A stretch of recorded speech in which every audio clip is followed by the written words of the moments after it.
el que se hizo rey de ese planeta fue Satanás.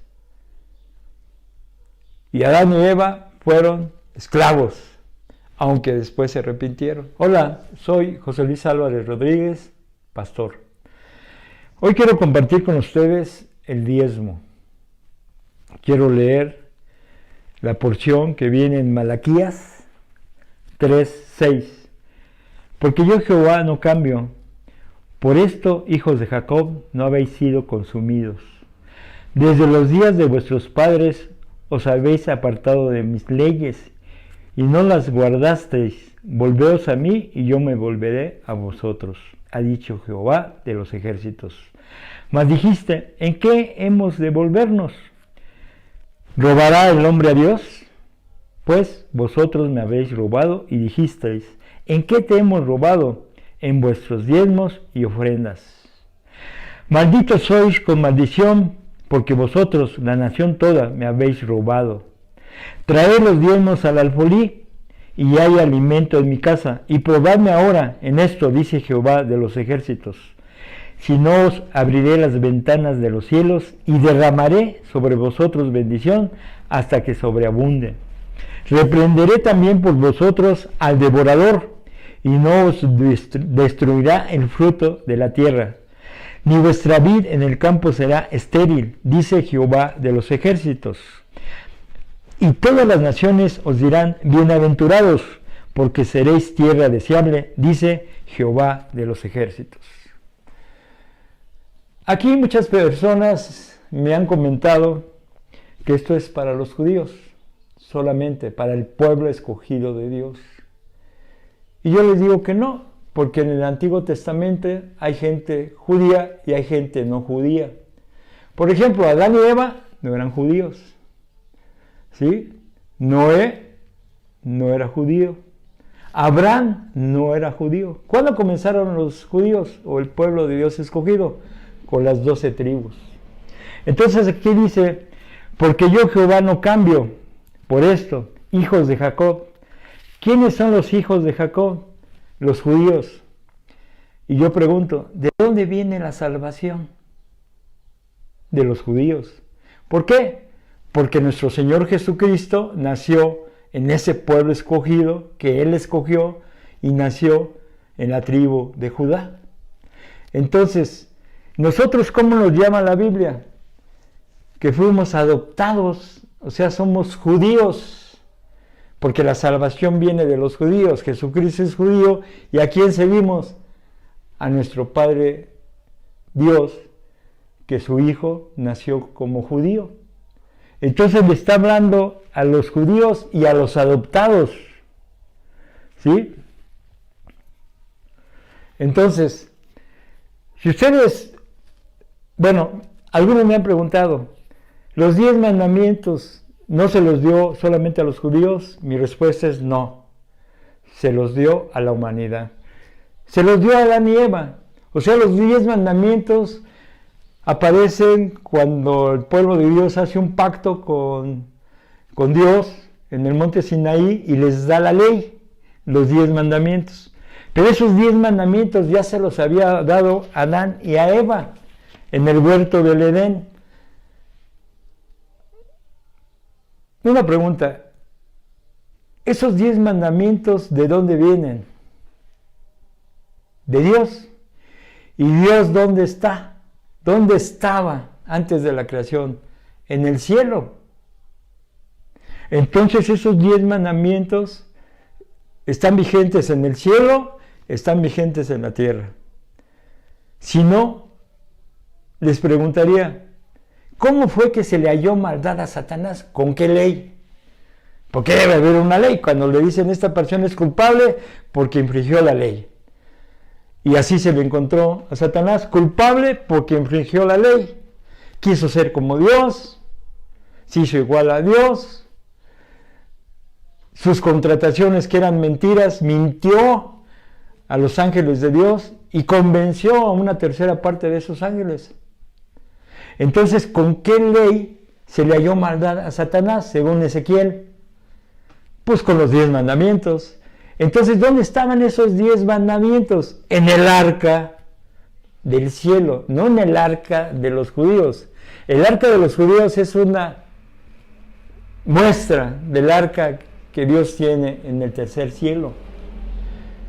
Entonces, con esa ley, ¿sí?, se le castigó a Satanás lanzarlo al planeta Tierra y sacarlo del cielo, y lo siguieron una tercera parte de sus ángeles. Entonces, si la ley está vigente en el cielo y se la dio a Adán y Eva y se la dio al pueblo escogido de Dios, los judíos, hasta hoy está vigente. Y todo lo que está del Antiguo Testamento, si tú no estudias el Antiguo Testamento, donde están todas las profecías, ahí comienzan todas las profecías y todas las promesas, y algo importante en el Antiguo Testamento, ¿sí?, la promesa del Mesías. ¿Y dónde se cumplió la promesa del Mesías? En el Nuevo Testamento, cuando nació Jesucristo. Ahí comienza el Nuevo Testamento. Cuando Jesucristo iba, después que resucitó y fue al cielo, y regresó ese mismo día, en la tarde, camino a Emaús, se encontró unos discípulos. No eran los apóstoles, eran discípulos de los apóstoles. Ahí en Lucas 24, 25, ellos se le estaban platicando a Jesucristo de que si no se había enterado de que había muerto el Mesías en la cruz, y por eso pues el pueblo estaba nervioso, alarmado, preocupado, y le dijeron a Jesucristo que pues, si no sabía que había pasado eso. Entonces en el 24-25, entonces él les dijo: oh insensatos y tardos de corazón para creer todo lo que los profetas han dicho. ¿Qué dice ahí Jesucristo? Que debemos de creer, y si creemos, aplicamos y obedecemos y vivimos conforme a lo que está en el Antiguo Testamento.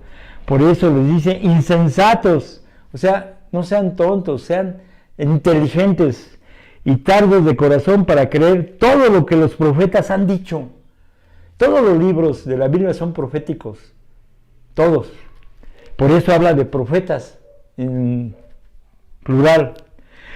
Y le hace una pregunta a estas personas: ¿no era necesario que el Cristo padeciera estas cosas y que entrara en su gloria? Y comenzando ¿desde qué? Desde Moisés, y siguiendo por todos los profetas, les declaraba en todas las escrituras lo que de él decían. O sea, ¿dónde está la historia de Jesucristo, del Mesías, de la promesa del Mesías de parte de Dios Padre al pueblo, a la humanidad, en el Antiguo Testamento? Entonces no podemos quitar el Antiguo Testamento o dejar de aplicar el Antiguo Testamento porque seríamos insensatos. Tenemos que creer, dice ahí. Y lo está diciendo en el Nuevo, no lo está diciendo en el anterior, en el Nuevo. ¿Y quién lo está diciendo? Jesucristo. No es un ángel, no es un profeta, es Dios mismo diciendo que creamos en la Biblia. Está hablando del Antiguo Testamento porque no había el Nuevo. Entonces, debemos de diezmar. Según la palabra de Dios, es obligatorio. Claro, Dios quiere que lo hagas por amor, el obedecer a Dios. ¿Dónde Dios da los 10 mandamientos a Adán y a Eva? En el Génesis 2:7.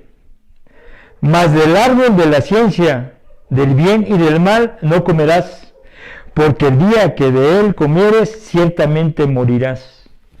O sea, Dios le dio la creación, el planeta completo, a Adán y a Eva. Había millones de árboles frutales, millones de plantas, todo lo que podemos imaginar en el planeta Tierra. No es así ahora hay mucha escasez, pero en la época que Dios hizo la creación había de todo. Era una maravilla para vivir en este planeta. Y le dio una sola orden: no comas del árbol de la ciencia del bien y del mal, porque si no vas a morir. Puedes comer de todo, menos de este árbol. ¿Sí? ¿Y qué pasó con Adán y Eva? Desobedecieron y comieron del árbol de la ciencia del bien y del mal que Dios les había prohibido. Y murieron. O sea, era la promesa de que iban a morir. Si seguimos leyendo, Dios, ¿sí?, buscó una solución y por eso hizo la promesa del Mesías. ¿Dónde vemos esa promesa? En Génesis 3:15. Y pondré enemistad entre ti y la mujer. ¿A quién le está hablando ahí? A Satanás. No le está hablando a la serpiente. La serpiente era un animal que Satanás utilizó. Al que le está hablando directamente es a Satanás. Y pondré enemistad entre ti y la mujer, y entre tu simiente y la simiente suya. Esta te herirá en la cabeza y tú la herirás en el calcañar. Ahí está la promesa del Mesías. Al momento que pecó Adán y Eva, el planeta Tierra, el que se hizo rey de ese planeta fue Satanás. Y Adán y Eva fueron esclavos, aunque después se arrepintieron. Entonces, ¿cómo puedes tú quitar el Antiguo Testamento y todas las ordenanzas del Antiguo Testamento y todas las promesas del Antiguo Testamento, ¿sí?, por una doctrina falsa? La Biblia no la puedes mutilar. No puedes agarrar lo que te conviene y lo que no te conviene. Desecharlo, no. Tienes que regir tu vida desde Génesis hasta Apocalipsis.